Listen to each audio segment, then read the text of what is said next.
మళ్ళీ ఆయన తర్వాత ఈ రోజు పాతపట్నానికి ఒక కళ తెచ్చి వండి తెచ్చిన వ్యక్తి ఈ రోజు మనం ఇక్కడ నిల్చున్నామనంటే మహానుభావులు, మొత్తం మన భారతదేశం గర్వించదగ్గ నాయకులు, శ్రీకాకుళం ప్రజల గుండెల్లో ఉన్న నాయకులు రామ్మోహన్ నాయుడు గారికి హృదయపూర్వకంగా ధన్యవాదాలు, నమస్కారాలు తెలియజేసుకుంటూ, డిఎన్ గారికి నమస్కారాలు తెలియజేసుకుంటూ, నా తోటి ఎమ్మెల్యే గారు పర్లకుంట ఎమ్మెల్యే గారికి హృదయపూర్వకంగా నమస్కారాలు తెలియజేసుకుంటూ, ఇక్కడికి వచ్చేసిన అది రైల్వే అధికారులకి,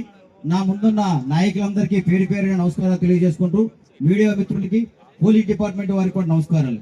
అయితే నేను చిన్నప్పుడు చూసేవాడిని, ఇక్కడ ఎక్కడి నుంచి వెళ్ళాలంటే అప్పుడు ఎప్పుడో పర్లాకమిడి రాజుగారు వేసిన రైల్వే ట్రాక్ ఇది. ఆయన ఉన్నప్పుడు వేసిన ఈ ట్రాక్ పైన